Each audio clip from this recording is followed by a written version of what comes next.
Today on 10 Minute IT Jams, we're joined by Ben Rose, who's the Chief Revenue Officer at CodeHQ. CodeHQ is a software development company for businesses, and Ben joins us today to share some information on new projects and innovations the company's been working on, along with some of the current market trends they're seeing. Thanks for coming along, Ben, and welcome to the Jam. No worries, good to be here. Fantastic. So just to start off, for a business that hasn't worked with CodeHQ before, what's your role in the market? So our main role is we provide New Zealand businesses with scale and expertise when it comes to software development. So, New Zealand's always had a tight software labour market, but obviously the pandemic and lockdowns and border closures, etc., have made things really, really hard at the moment. We're a small country, we've got big aspirations, so there's always been a mismatch between how much development resource we have and how much development resource we would like. So what we do is we fill that gap. So we've got a business model which we've developed over the years, which is local expertise combined with offshore scale. So we've got a team in New Zealand, we've got a team in Vietnam, which gives us access to a massive talent market. So for our clients, we can build them full stack squads. We can augment their existing teams, which means they don't have to compromise anymore, like most New Zealand businesses often do. Fantastic. And just in terms of your most kind of recent innovations and improvements, what have they been, and what kind of offerings are you making available to the market?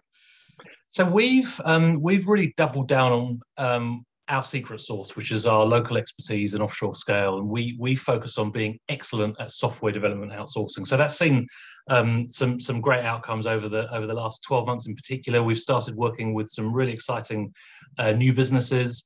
TradeMe, NZME, Vector Energy as examples.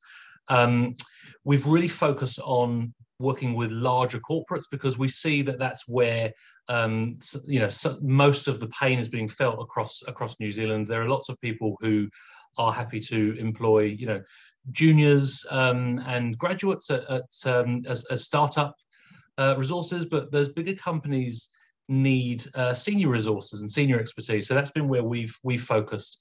And we've found that our business has changed along with them. We've matured in lots of ways, and we've developed different ways of working to suit that kind of environment. So there's been a real transformation at CodeHQ back from the days when we were Algon. CodeHQ is a pretty different beast. I can see. And what kind of trends are you kind of seeing in the market at the moment? So, I spoke earlier about the tight labour market, and it's something that's made headlines recently. It's not a new trend, though. So it's a trend that's continuing. It's exacerbated at the moment. The borders are opening now, which, funnily enough, is going to make things worse because we're going to see talent leaving New Zealand. The trend of that mismatch between the amount of development talent we need and the amount of development talent we have, that's just not changing. Our founders, Mitchell and Peter, founded the business 30 years ago because they saw that was going to be a thing, and it's just continued to grow. So that's a trend that's continued. If you think about how our lives have changed in recent times, we're just online so much more. We meet online, we shop online, and that's not changing. So what that means is that we as consumers are exposed to providers from all around the world with very deep pockets, not just local providers. So our expectations of service standards and experience are really high. So that means there's a lot of pressure on businesses to develop fantastic experiences for their customers and their staff and all of their stakeholders. So, the growth in development is there. It's accelerating. We don't see it dropping back anytime soon. But look, we're a small country. We've only got a small population. So we think that kind of appetite for more innovation and more development, coupled with the labour shortages that we've always have, mean that that demand is going to continue outweighing the supply.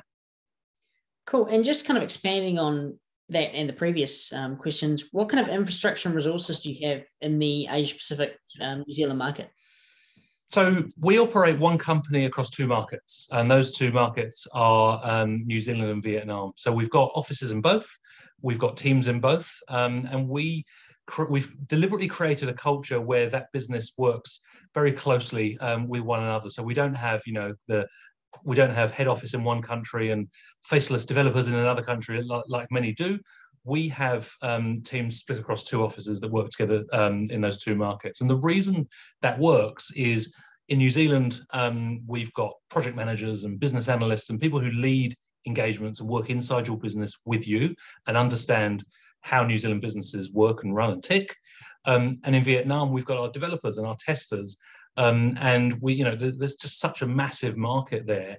There's a really good quality talent pool, which means we're able to bring in senior developers there in our office over there who work with us for the long term. So our average tenure over there is really high because we focus on that employee value proposition and the culture across those 2 organizations, which means that for our clients, they end up with long-term development teams, long-term testing teams, rather than the kind of churn that you often see with outsourced. And so our infrastructure really over there looks very similar to the way it looks here.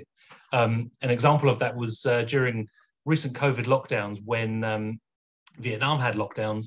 Our teams, they took laptops, they worked from home. We made sure they had good fiber connections at home. Lots of businesses in offshoring markets don't do that. Lots of them do things like they make them sleep in the offices to make sure that there's no downtime. They send them home, but with patchy equipment.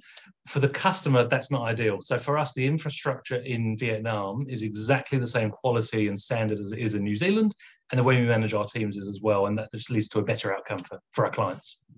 Fantastic. What a great way to run it. And just to kind of finish off and wrap things up, if someone wanted to engage with you guys as a company, what's the best way? It's really easy. Send an email to hello@codehq.nz and we'll take it from there. Fantastic.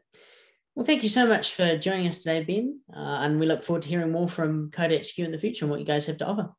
Awesome. Thanks so much for having us on.